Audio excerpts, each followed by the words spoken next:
This morning, we're going to hear from Daniel Oppenheimer and Ryan McGillicuddy. Daniel grew up hunting and fishing and chasing armadillos along the Frio River in South Texas. He has a Bachelor of Arts from Washington University in St. Louis and a master's in environmental management from the Yale School of Forestry and Environmental Studies. At Hill Country Alliance, Daniel works with private landowners, agencies, and nonprofit partners and communities to enhance riparian habitat and watershed health, and to foster regional collaboration and stewardship across watersheds, and to increase the private land conservation in Texas Hill Country. Prior to joining the Hill Country Alliance, Daniel worked with the Tamarask Coalition, coordinating the Dolores River Restoration Partnership in Southwest Colorado and Eastern Utah, and the Nueces River Authority, implementing riparian restoration projects on the Sabinal and Nueces rivers. Ryan McGillicuddy works for the Texas Parks and Wildlife, and he's co-presenting with Daniel. Ryan is a conservation biologist with the Inland Fisheries Division of Texas Parks and Wildlife Department. He has been with the department for 14 years and specializes in the conservation of streams, wetlands, and riparian areas. His current area of focus is the Texas Hill Country, where he provides technical guidance and conservation resources to landowners and river stewards. The title of the talk is Establishing a New Model for Hands-on Riparian Stewardship Instruction. Okay, take it away, guys. All right. Well, Paula, first of all, thank you so much for the invitation to join y'all. There's a number of familiar, I can't say faces, but familiar names on the Zoom screen. So it's great to connect with folks we know, as well as connect with some new partners as well. Again, my name is Daniel Oppenheimer. I'm the Land Program Manager at the Hill Country Alliance.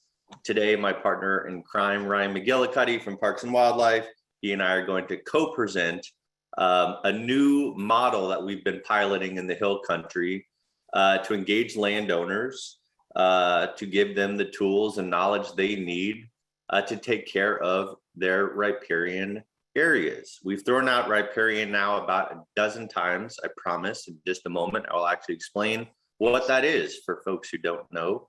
And so what we're going to do today, we're going to share with you this new model, basically how we're trying to engage new stewards to start to plant or encourage the production of native plants along their creeks and rivers. Ryan, can we go to the next slide? Yes, sir. So again, I work for a regional nonprofit organization called the Hill Country Alliance. We work throughout about 18 counties in Central Texas to conserve the beautiful things that make this the special place that is the Texas Hill Country. Our programs focus on issues related to land, water, night skies in our communities, and I oversee our land program. Next slide. So to start, I'm going to share with you a little bit about this educational model that Ryan and I developed over the past couple of years.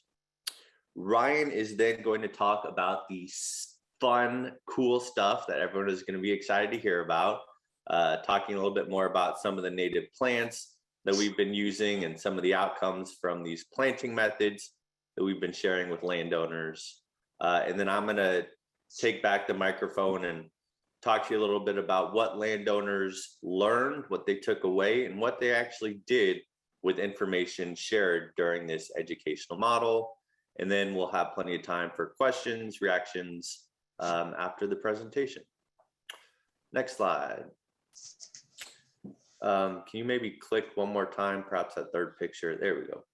So I promised to tell y'all what riparian means. That's a word that we don't, while we've heard it already a lot this morning, it's not a word we generally hear said in Texas very often. In fact, it's a word that's only really started to be used in natural resource management and in the work that Ryan and I do in the last few decades. And so a riparian area is simply that transitional zone from, it could be a creek, it could be a river, it could be a lake, from that aquatic system between that and the drier uplands. And so here we've got pictures. This is all within the hill country, but you can see even within one ecoregion, a riparian system can look really different from another one based on management, based on disturbances, based on a variety of factors. And so on the top left, we've got a riparian zone along this is the Frio River. And you can see that there's this really nice abundance of native grasses and sedges.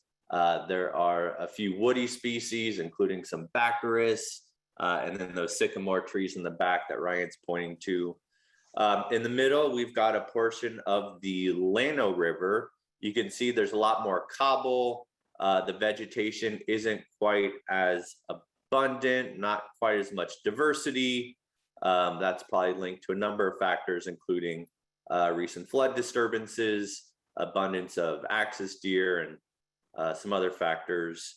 And then on the right is a tributary of the Blanco River. And I think this is when most people think of the hill country. This is the type of riparian system they think of, with those big, beautiful bald cypress trees rising up into the clouds. So riparian areas, they're pretty small. They only make up about 1 to 2, maybe 3% of the whole landscape, which begs the question of why would Ryan and I waste your time this morning talking about something that across the landscape is pretty small and insignificant?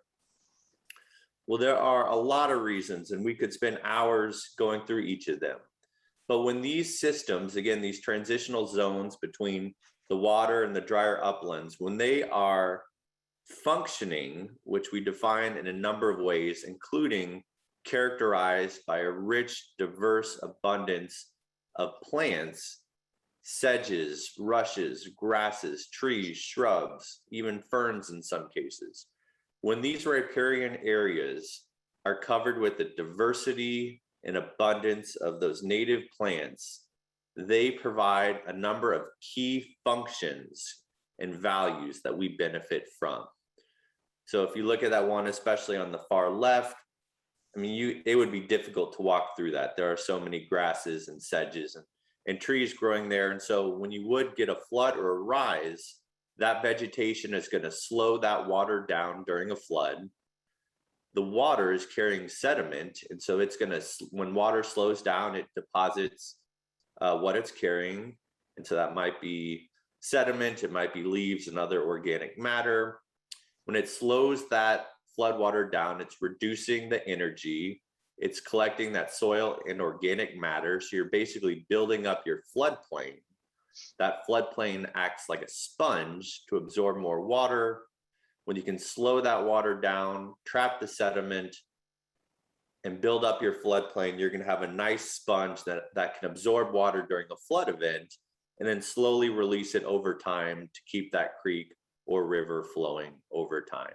But again, these riparian systems can only function to mitigate floods, to clean our water, to feed our creeks and rivers, so benefiting water quantity over time when they are functioning, which is to say, again, those native plants are there in great diversity in terms of species, diversity in terms of age. We don't just want a bunch of big old cypress trees, for instance.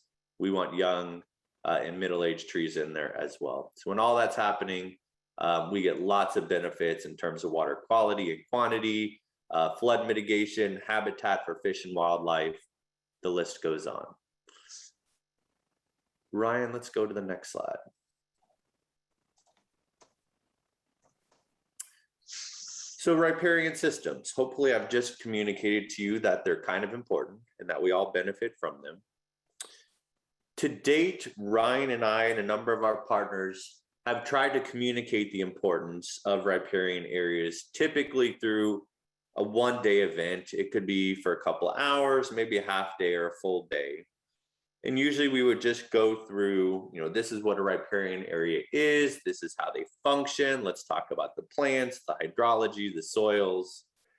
And then we thank everyone for coming and wish them well, and perhaps we'd never see them again. But that left us wondering,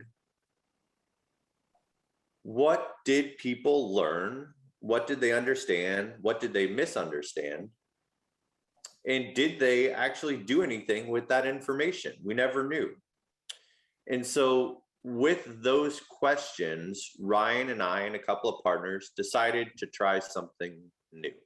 So let's go to the next slide, Ryan. So rather than just a one-day event where we share a bunch of information and give some good exposure, we decided to build a three-part series. And the goals of this new model for educating landowners, first was to build landowner capacity. We wanted landowners to come to ideally all three parts of this educational series and to walk away with the knowledge, with the resources, with the relationships they needed to be successful stewarding their riparian area. We wanted to create and maintain relationships, not only between landowners from a specific watershed within the hill country, but we also wanted to develop relationships between landowners and Texas Parks and Wildlife, Hill Country Alliance, and some of our other partners, such as the Upper Guadalupe River Authority. The third goal is we wanted to know how effective were we as instructors, which is to say, we shared a bunch of information and tools and experiences and resources. Did anyone actually do anything with that knowledge and that information? Perhaps they did, perhaps they didn't. And so after some time following the third part of the series, we sent out a survey to the landowners to essentially say, hey, what'd you learn? What'd you do? Are there things that we could have done better to support you? And I'm going to talk about that survey and some of the results later in the workshop. Ryan, let's go to the next slide.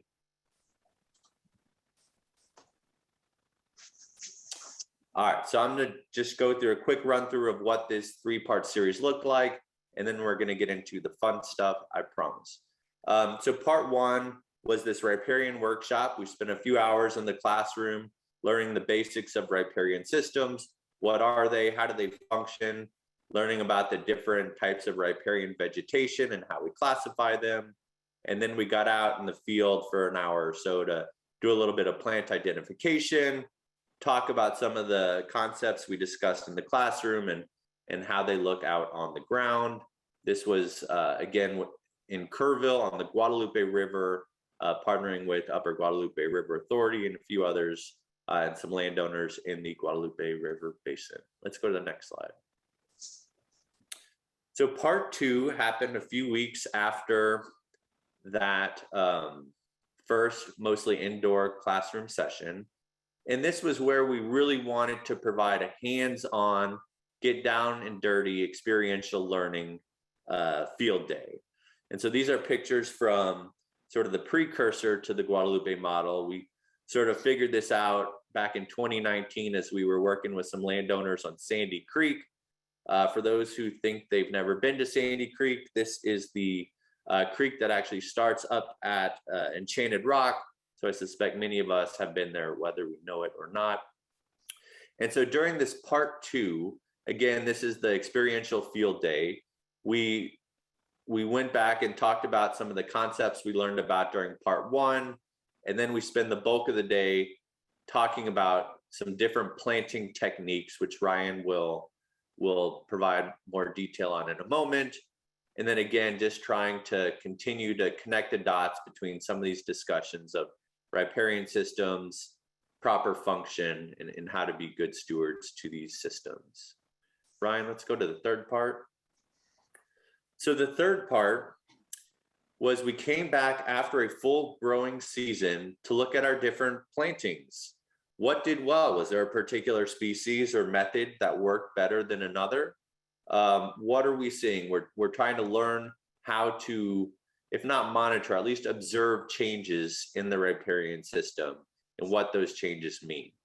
And so again, we sort of figured this process out organically here on Sandy Creek, and then really honed it and refined it in the Guadalupe River Basin, which Ryan's going to talk about in a moment. And again, after that third part, we gave folks a few months, then we sent out a survey to figure out what it was they actually learned and did as an outcome of this series. with that, Ryan, I might be turning it over to you after this slide. Yes. Great. Thank you, Daniel. Great introduction to basics of riparian systems, and a lot more to learn there. And, I'd encourage some of y'all to go to any of the riparian workshops. There's a number of different ones around the states, not necessarily just these 3 parts, but some of you might have had the opportunity to attend the Texas Water Resource Institute sponsored workshops that occur throughout the state. If you've not yet, I encourage you to hop into one of those and learn as much as you can about riparian systems. They're fascinating, and like Daniel said, even though only comprise about 1 to 3% of the landscape, they perform an outsized number of ecological functions. So with that, I'll get into some of the methods and results from our plantings.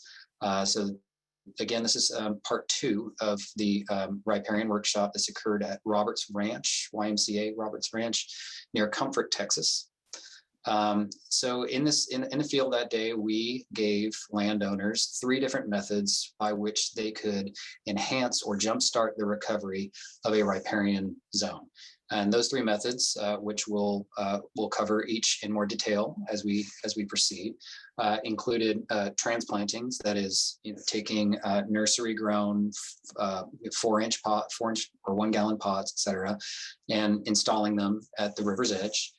Cuttings, which is a form of planting that involves taking cuttings from live trees. It's also known as live staking, and putting those stakes into the ground to resprout new individual trees. And then the third method would be direct seeding, by which we broadcast seed to areas that could use a little bit more cover or increased diversity. I will point out a disclaimer for us as we proceed. That this series of photos is based on the workshop that we conducted, and for purposes of the workshop, our planting strategy was influenced more by the need for demonstration and this hands-on learning experience, as opposed to an actual restoration project where the planting densities may have been a little bit less. And the plant groupings, that is where we put cuttings versus where we seeded versus where we did transplanting, they might be a little bit different than pictured here, because what we did is we split up this large group into 3 different subgroups and cycled them through these stations with 3 different instructors. So while Steve Nelly, pictured here, speaking to the group, handled the transplanting module, those people then went a little bit further downstream where Daniel was. Daniel handled the cuttings, and then another group cycled through and did the seeding. So 3 groups cycled through 3 stations, and what that did is that created 3 distinct zones of these different methods. Whereas you might have interspersed some of these, seed here as needed, and then install some transplants and cuttings where appropriate. So these strategies would have overlapped a little bit. So I just wanted to point that out as you see this series of photos, that it might not look exactly like you would expect if you were undertaking an actual restoration project. So a little bit about the site conditions before plantings. This is an outdoor educational and recreational facility, but it is a working ranch. So there were cattle that had relatively unfettered access to the riparian zone prior to our project here. In consultation with various conservation organizations, the ranch decided that they were going to defer cattle grazing to reduce some of the pressure on the riparian zone. Excuse me. But the conditions we saw at the creek prior to the plantings were intermittent flow. That means we have flow most of the year, but in the drier seasons, typically in a typical year, the creek does run dry before you get back into some of the seasonal rainfalls in the fall. Unrestricted grazing, as I mentioned, there was not a rotational system in place to keep cattle from continuously accessing the water. And if you know anything about cows, they like to go where the shade and water is. So we had some pretty high pressure. You can see the effects of grazing right here. This is in the winter season, and cattle had just been removed. So the growing season prior to this project, some of the pressure was alleviated. As a result of some of that unfettered grazing access, we saw diminished species diversity, vigor, and recruitment. And that is to say that we have not as many types of species of vegetation that we'd like to see along the creek. Vigor meaning their ability to grow and thrive and reproduce was diminished by that continuous grazing pressure and recruitment. So that reproduction, we're not getting as many and as many types of plants growing along the creek that we would like to see in a more appropriately functioning system. There is active erosion visible on both sides of the bank in areas, and partially as a result of that hoof shear from the cattle, but also because the diminished root strength of those plants that are continuously focusing on that above ground leafy growth, trying to regrow the plant material that has been lost from grazing. And so they can photosynthesize, they sacrifice root growth. And root growth, those roots that penetrate deep into the soil column help the stream banks resist erosive forces during higher flow events. And a grazing deferment was initiated. So in recognition of the fact that there was a little bit too much pressure on this part of the landscape, they did remove cattle from the riparian zone, and in an effort to jumpstart the recovery. So the goal of plantings is, as I just mentioned, to jumpstart recovery and improve diversity. Now, there are different types of restoration that you can take action on in these riparian zones, and one would be just to remove the source of disturbance, which in this case is grazing, and allow the plants to grow up on their own. If there is a seed bank in place, then simply removing that source of disturbance and allowing the creek to heal and fix itself is a form of restoration called passive restoration. Now, what we're doing here through the transplanting methods is what we would call an active restoration, meaning that we're actually taking action to plant and supplement the diversity of the species and maybe jump us ahead a little bit, maybe a growing season or two in time by installing some of these plants. So it would get there eventually, but we're just giving it a little bit of a head start. So with that, I'll get into some of the specific methods in a little bit more detail. Here's Mr. Steve Melly conducting the transplanting instruction. We've got a few different species here. I believe the one he's holding is one of the emery sedges, not totally sure. But Carex emorii, it is a sedge that is an obligate species, meaning that it likes to keep its feet wet year round. It likes to be right next to that water column, and it needs some of those saturated soil conditions. So this is an extremely strong rooted plant that grows right at that water's edge and provides an enormous amount of stabilizing function. Spike rush, an Eliacra species. This again is another obligate species that likes to stay right next to that water's edge. Spike rush is what we would call a colonizer, meaning it's one of the first plants to move in and start that process of restoration. It will begin to capture soil, grow, expand, colonize those areas that might have been disturbed and have been, bare of plant material. And as it does so, it will start to initiate that process that Daniel had mentioned of slowing water, capturing sediment, and providing new habitat niches for additional species. So it is a colonizing species. A misnomer, it is a sedge. So we find that very frequently with plants that grow near the water's edge. They'll be arbitrarily assigned the term grass sedge or rush when they might not in fact be in that order of plants. So spike rush is actually a true sedge. Scouring rush, and speaking of misnomers, this is neither a rush nor a sedge. It's in the Equisetum family, which is an ancient order of plants, of which there's only about 20 remaining species in that genre of Equisetum. So this is more similar to a fern. It spreads by spores. It's brittle and hard, and it contains silica.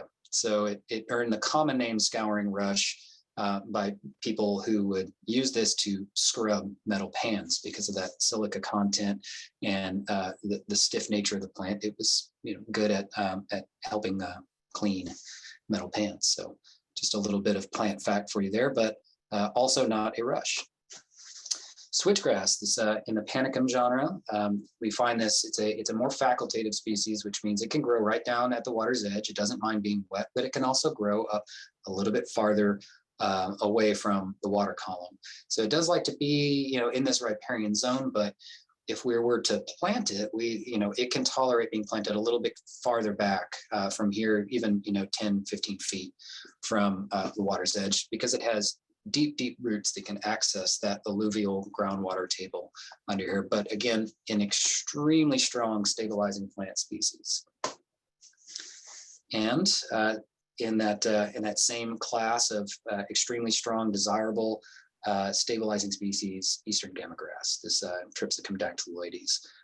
So, again, just trying to introduce a little bit of diversity of species here, and really just show folks how easy it is to plant some of these species. Here we are taking these. Did you have something to say, Daniel? Yeah, Ryan, since we have a bunch of fellow plant enthusiasts, native plant enthusiasts, I just wanted to brag on these riparian plants. Mm-hmm. Oftentimes when we talk about native bunch grasses, we see pictures of some of these upland deep-rooted grasses, and that's great. The uplands are important.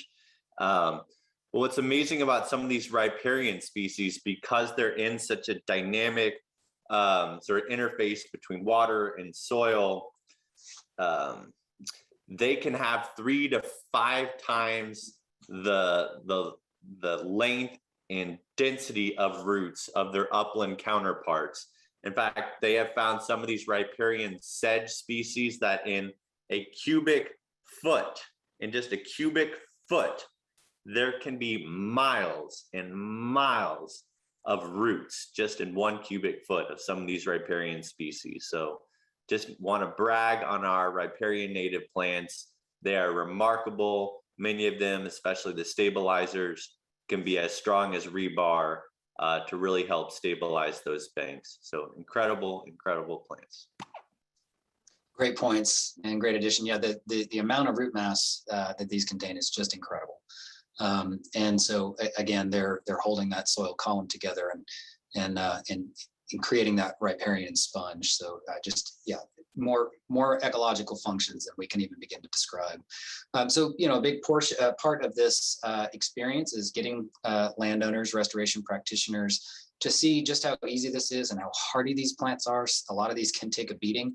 In an area that might have dense emery sedge already in place, you could do what they're doing here and cut down into it and remove plants and then plop them somewhere else where you need to fill a gap where you see maybe some erosion occurring. So we want people to see that you don't need to feel intimidated by planting. We remove some of that initial trepidation that people might fear about moving plants around.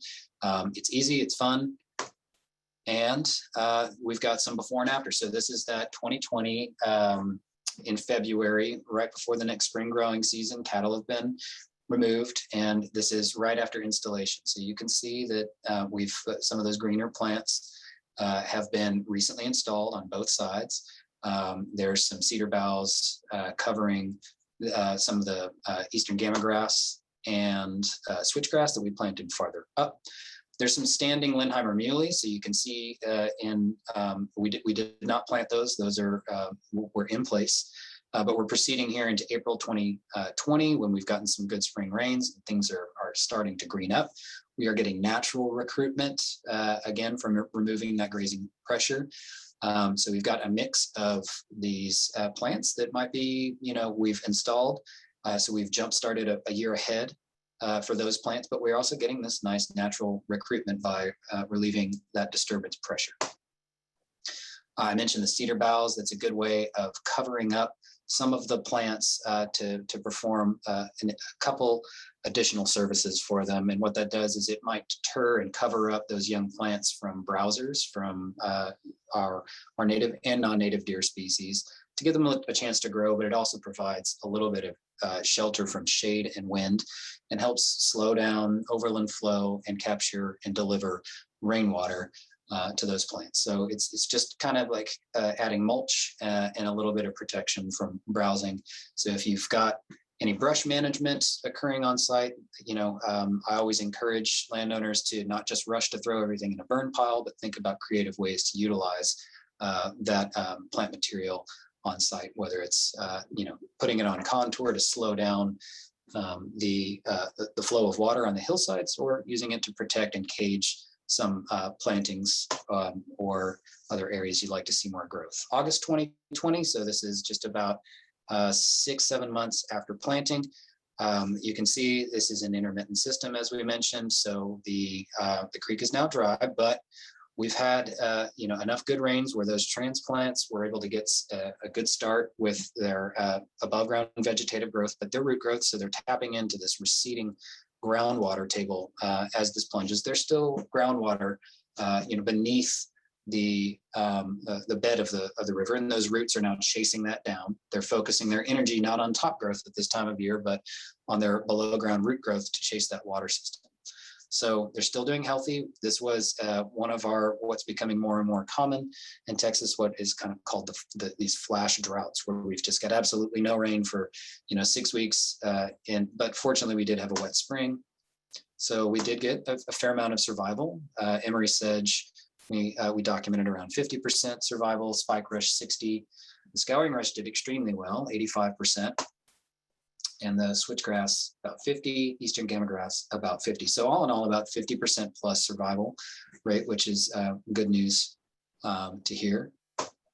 Especially, I think it's worth noting, this is a site where we're not really babysitting the plants. We are going out, we plant them. I think we did water them once, at most twice, but really it was about matching the species to the right site and then leaving them to the elements. And so for a context like this, 50-60% survival is something we're pretty happy with. Right, and part of this, and once we get into part 3, talking about that a little bit more, is adaptive management, where if you might not have as favorable planting conditions, whereas when we planted on Sandy Creek, the first go around of this multi-part riparian series, we had an extremely intensely hot and dry summer. We had extreme rates of mortality. But that's just what we call adaptive management. You see what worked, you see what did not, and then you try again and maybe alter your methods a little bit and try and address some of the other sources of disturbance. We did have a good year though here, and a good plant selection that enabled us to have some success. So here's February 2020, August of 21, last month. It's actually getting hard to tell after 2 growing seasons what was planted by us and what is more of that passive recruitment of vegetation species. We do know that we probably introduced some diversity into the system, so that's good. But again, it's just an effort to jumpstart some of that recovery, but with really the most important thing, addressing that source of disturbance. Those cattle have been removed temporarily. They might be reintroduced again in the future for more short-term grazing into this system, which riparian systems can tolerate. Short-term, usually wintertime or late season grazing in a rotational type of system. Once the system is healthier and more robust, it can withstand some of those temporary disturbances. So all in all, we're very pleased with the plantings. Moving on to cuttings, I mentioned this is a method by which you take cuttings from a live tree late in the season, in the fall or winter, when these plants start to go dormant. They are going dormant in the sense that they're not photosynthesizing. They've dropped their leaves, but they're still very much alive. There's still very much activity occurring within those plants. And if you cut them, and about the width of a thumb is the ideal size, and then the length can be anywhere from 3 to 4 to 5 feet. Then you can move those plants to another area again in the dormant winter season. Plant them deep enough where they can, about 18 inches or so, where they can come into contact with saturated soils in that water column. Here it's about 18 inches. To get them that deep, sometimes in more cobbly type of hill country soils, for instance, you might need something like a rock bar. to create a hole that you can plant those stakes in. And then in the background, you'll see this is one of our species. It was willow, black willow, a little bit smaller on the size of cuttings, maybe about, some of those were as small as maybe a pinky or a pencil width in diameter. So not ideal, but they still can work. You just can't plant them as deep, and they might have some trouble with things like browsers once they do start leafing out, because they're just shorter and within reach of things like white-tailed deer and axis deer. American sycamore, another species that we planted, and box elder. So those are the three that we did here. There are other additional species that are suitable for cuttings, things like cottonwood, buttonbush, things like that, if you want to supplement for diversity. So we did a little bit more dense plantings here again, because we cycled 3 groups through. But again, this is for education and not necessarily a true restoration. The cuttings occurred in February. This is what they looked like in February. You can see we're still in the dormant season. April, we're starting to see some leafing out on these young sycamores, and we've got one sycamore here, and then this is our grouping of box elders. You can see this is the natural recruitment that we were talking about of some of the other species. We did not plant these sedges. The transplants occurred farther upstream, so we are getting that passive recruitment occurring here as well. August 2020, you can see that again, the water is gone, but we've got good healthy leaf growth. We planted these deep enough where they could make contact with that groundwater table. And now they're able to concentrate on this leafy growth and begin photosynthesizing. Cuttings in August 2020. Survival rate of black willow was about 50%, American sycamore 70, and box elder 70. I'd probably owe that diminished survival rate in black willow. We can probably attribute that to the fact that they're smaller. We couldn't plant them as deep, and we did notice some deer browsing pressure. So again, adaptive management. You might notice that you've got a little bit less survival on one species owing to a variety of factors, and next season you change it up a little bit. So that's last month right here. So again, August, we're in that intermittent system, but we've still got plants. We've still got plants thriving. You can see some mortality or dormancy on some of the sycamores here. We would expect that, but again, we do have some good survival. Seeding. So this is me showing folks how to use one of these seed spreaders and then other methods of hand broadcast. And we're standing here on a relatively nutrient deprived gravel bar, that low area of deposition in the creek, that we just wanted to supplement a little bit for diversity. There is a seed bank in place, but we are using a riparian mix from, in this instance, this is from Native American Seed Injunction that has 30 some odd different species of forbs, grasses, et cetera, and wildflowers that we can add diversity into the system. This is what it looked like in February 2022. I'm sorry, February 2020. This is the area that we planted on top of. And you can see that it's, we just want to get a little bit of extra stabilizing plant matter here. The main channel of the creek runs this way to the right.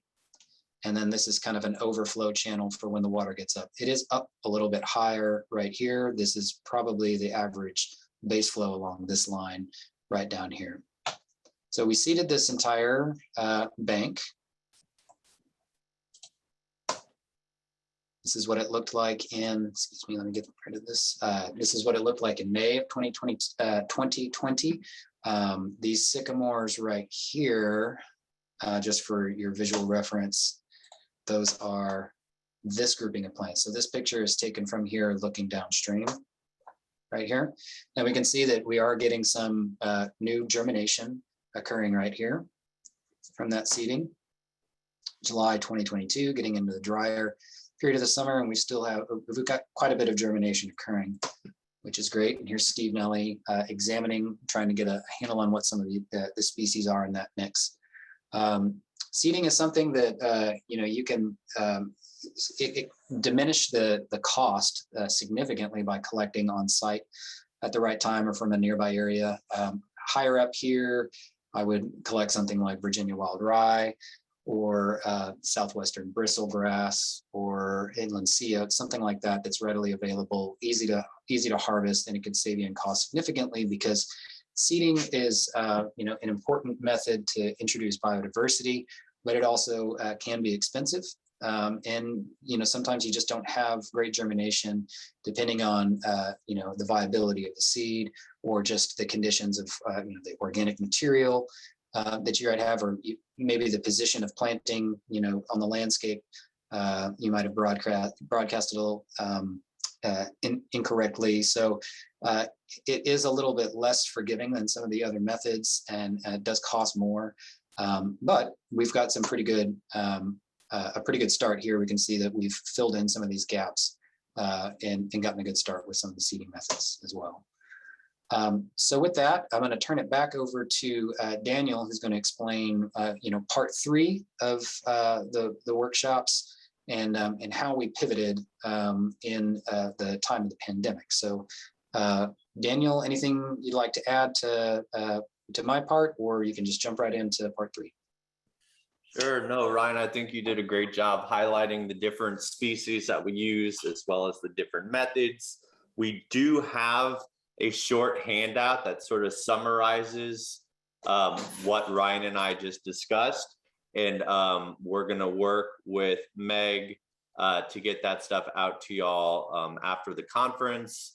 Daniel. Yes, ma'am. This is Meg.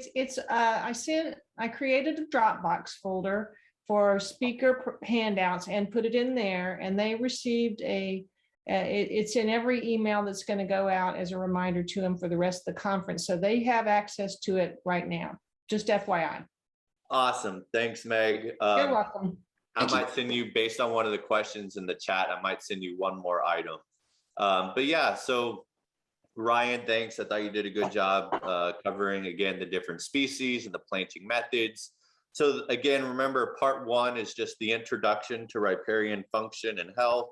Part 2 is the let's get out and get dirty and learn and do the planting methods. And then part 3 was supposed to be the let's get out and see how the different species and planting methods did, talk about all of our experiences since the previous outing, and just talk about what we need to be successful moving forward. Our third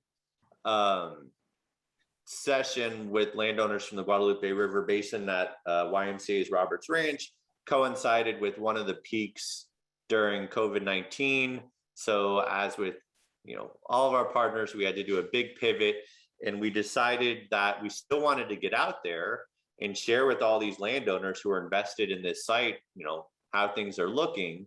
And so we decided on a $0 budget to make a video out there with Steve, myself, and Ryan to share again what it was that we were seeing and give a quick summary of these different planting methods and species.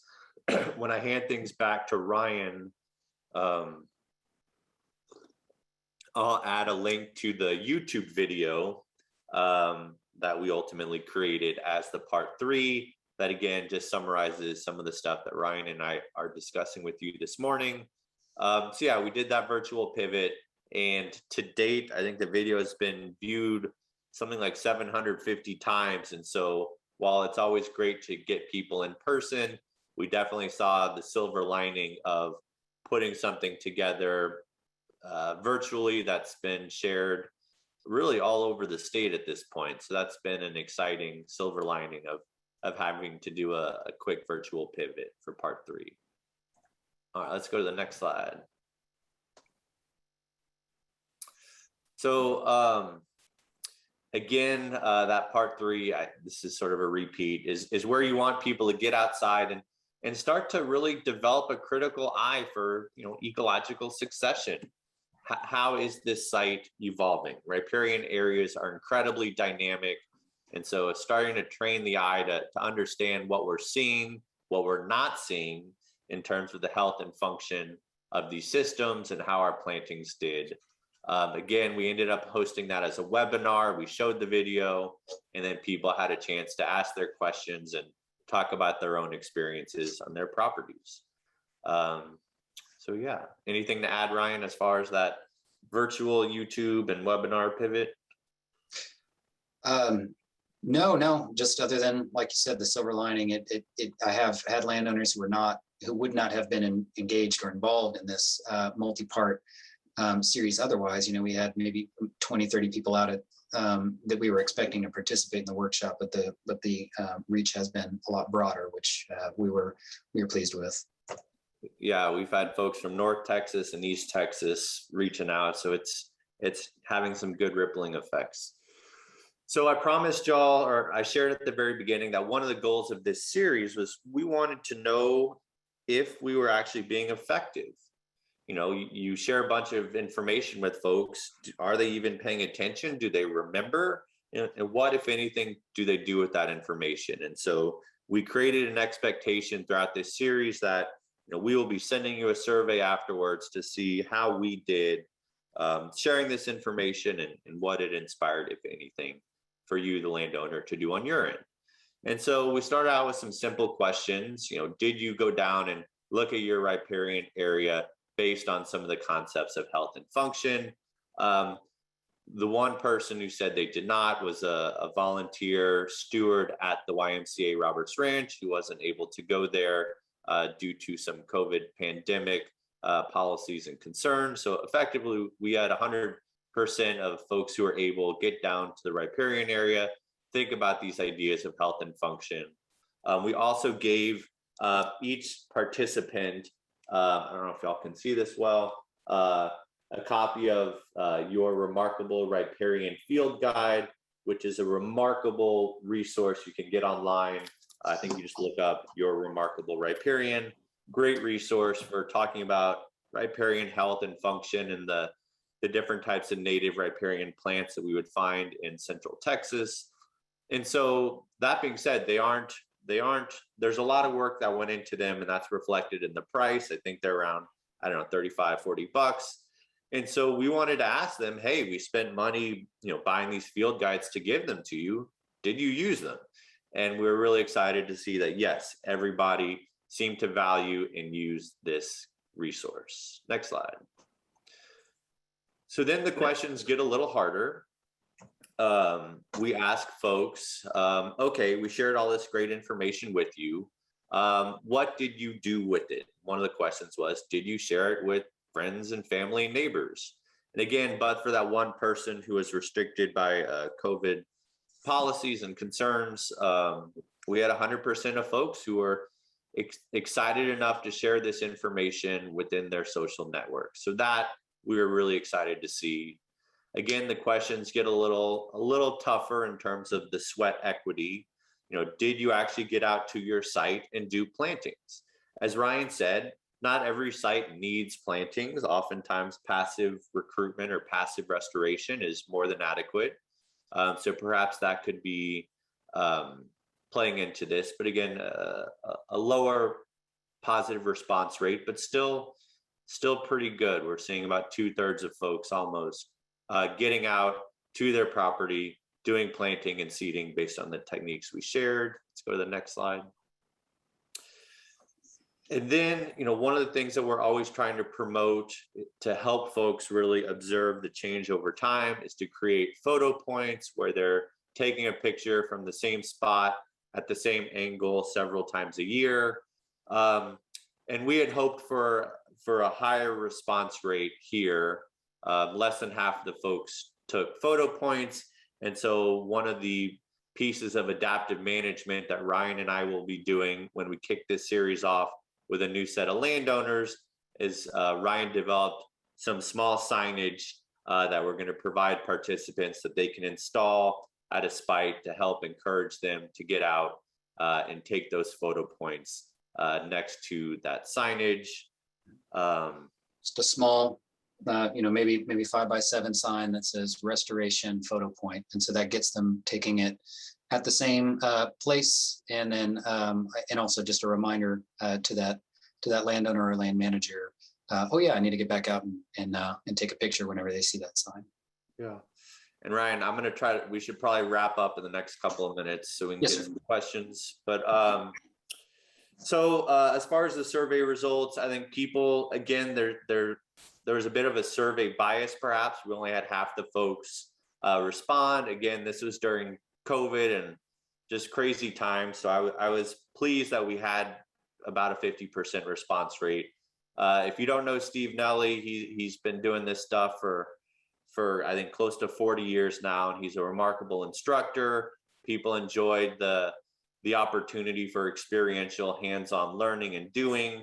The presenters, so that would be Ryan, Steve, and myself, really try to present things in an accessible, approachable way that seemed to resonate. And people liked this series itself, how we structured the 3 parts. Room for improvement. We didn't get much constructive criticism. Again, probably goes back to the survey response bias. There was one suggestion for offering continuing education credits. And, we need to be providing this series and engaging more landowners than the 30 or so folks that we engaged. With that, I'm going to turn it back to Ryan. I just had a few slides that I'm going to gloss over real quick. These are just other ways that we engage with landowners to manage and cost share on private lands, taking watershed approaches. I'm not going to dwell on this right here, but if you have questions about some of these other programs, you can reach me at the contact info at the end. In terms of invasive species management, a lot of these same principles we've been applying in areas of the hill country to give landowners a little bit of incentive to manage native plants by offering free treatments of Arundodonax, which is this invasive grass species that has been spreading throughout a lot of our creeks in the hill country. Before and after type photos of the types of treatments we've been able to do. And then we incentivize people to manage following the removal of that species, manage for more beneficial natives. So just a little bit something else we do. I thought I'd throw that up there in case you're in one of these 5 watersheds where we've been working. This is where we're working to provide some of those services. If you know anybody with Arundo in that area, just please encourage them to contact us at Healthy Creeks at TPWD. We'll have time for a few questions, I believe. Cool. And while Ryan was talking, I shared a link to that YouTube video I mentioned a couple of minutes ago, which just does a nice job sort of summarizing the different planting techniques and species that we used over at Roberts Ranch. So yeah, we'd love to take time for questions, and here's our contact information. Would the organizers like to read the questions to us, or should we scroll through? I can read them to you if Okay, you perfect. want. Are you aware of a group that is making similar presentations east of the hill country, especially along the 290 corridor west of Houston? There are, I mentioned the TWRI, Texas Water Resources Institute, Riparian Workshop series. Again, that's pretty much the one day where you learn about riparian functions and you go to the field and learn a little bit of plant ID and stream and geomorphological function, which is a good start. But to my knowledge, I'm not sure of another organization that is conducting this multi-part restoration series. I don't know if Daniel has any information on that, but there are other opportunities out there to engage about management of riparian systems through those kind of statewide workshops. Okay. Could you please weigh in on when passive versus active restoration is optimal or sufficient? I would say if there's a seed bank in place, like you can look up or downstream and you can see that there's a diversity of species within the watershed, then if you remove that source of disturbance, whatever's inhibiting growth on your property that you're managing, then you could probably take a more passive approach and just let things grow. If you want to increase diversity, if you've got maybe lots of plants growing, but you're not seeing the diversity, that's where I would take that active approach. And then also, one thing that I encourage active restoration is not necessarily if it truly needs it. Passive restoration by itself might be enough to begin the process of stabilization and healing. But what active restoration does is it causes the land manager to become invested.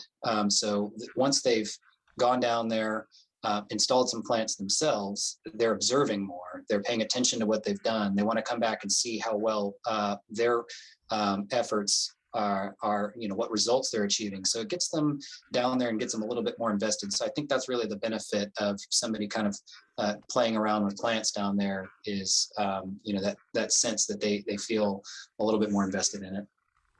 Well, that And I makes would just add that whether you're doing active or passive restoration, one of the most critical things you can do, and it should be the first thing you do, is figure out what stressors are there, ongoing stressors to that riparian system that are within my control, which is to say happening on my property and not, a mile upstream. Perhaps it's an overabundance of native white-tailed deer or exotics like feral hogs or axis deer. Maybe it's excessive mowing, vehicular traffic, foot traffic. Figure out what the stressors are and to what extent you can manage and control them. Should be one of the first steps. And then I think, everything Ryan said is spot on. Okay, we've got two questions that can basically be rolled into one. Do you have any workshops or information for homeowners that live in neighborhoods, for not acreages, but people who are dealing with HOAs, but maybe have a creek or drainage area in their backyards or close to them? So Ryan and I just developed a resource that talks about riparian grow zones and targeted access areas. And while the pictures are framed for the hill country, it's really a concept that can and perhaps should be adapted wherever you are. And so I'm happy to share that. Meg, that was the one other resource I was thinking of sharing with you. But no matter what your goals or values for the property, we tend to encourage people to, if there's areas that you like to access for fishing or for swimming or just to see the water, that's great. Create those narrow targeted access areas, but then try to find a balance and let those deep-rooted native plants hold the banks together and provide all those values in between those specific discrete targeted areas. Mm-hmm. Yeah, and while this workshop series, we are targeting some of the larger, more rural landowners. Daniel and I both frequently have engaged with homeowners association, different homeowners associations, community parks, and encourage the practices that he's talking about in that issue paper of grow zones. It's just really evaluating, how much do people actually use, and can they dedicate some areas that maybe people don't access the river or creek, to provide for those ecological functions. So it is something that we have done in the past and seen adoption of, and there are some successful models out there. Okay, I think that would answer Susan Fortenberry's question. And with your emails both posted on the screen right now, she could also email you about specific questions or things if you had contacts like in the greater Houston area. Certainly. Where she lives. Okay. Well, that was a wonderful presentation. I'm sure everybody enjoyed it as much as I did. And thank you for all of the wonderful follow-up material, all the PDFs and everything that we can store on our computers or print down and send to friends who have riparian areas who might be interested in this. Things like that are always a good outreach for us.